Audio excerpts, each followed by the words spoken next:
everyone, and welcome back to our second episode of Farming the Vine with Cyril here at TH Estate Wines. This episode we're talking about all about the pruning and the training of the vines. It's going to be a super interesting one as we've been replanting the past few years now.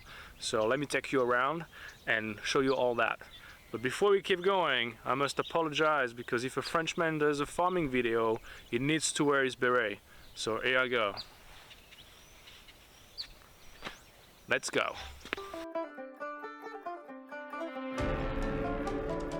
So pruning is a process that happens every year here on the estate. It is a winter kind of work, a job that we do in the vineyard. The purpose of that is to really kind of have the plant refocus the energy that's going to be putting and coming out in the spring into the parts that we want the plant to focus on. It is very important to go through that process while there's no much rain going on and there's not too much frost as well.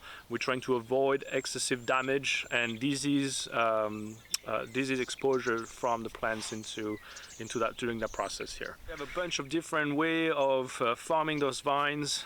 We do different training. We've been doing quadrilateral training, which is pretty much a head train plant with a main trunk that goes about 3 feet above ground, and then we lay down new canes every year and pretty much use 4 different canes to grow fruit and grow shoots eventually on those vines here. This is just one way of doing things. This is kind of the newer way that we've been tackling it on the vineyard since the replanting. Most of our estate, I will say, is replanted that way now and retrained that way.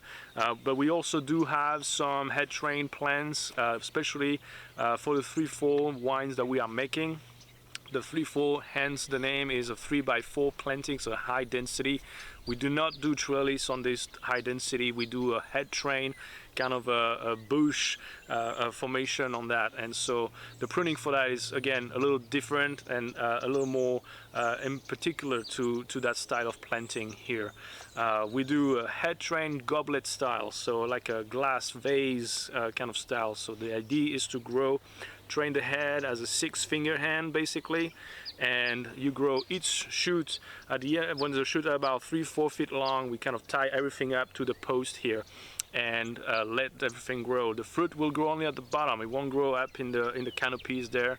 Everything will be at the bottom part of the vines, which makes it super nice and allows that high density planting to not overlap each other too much, providing both sun to the canopy and the fruits, but also avoiding kind of moisture pockets and humidity within those canopies.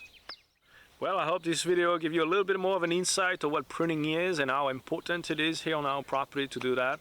And for all farmers and winemakers out here, those decisions that you make early in the year will affect how the end of the year kind of is represented with the fruit load and how healthy the plants are. Healthiness of the plants is always a crucial factor in the decision we make out here.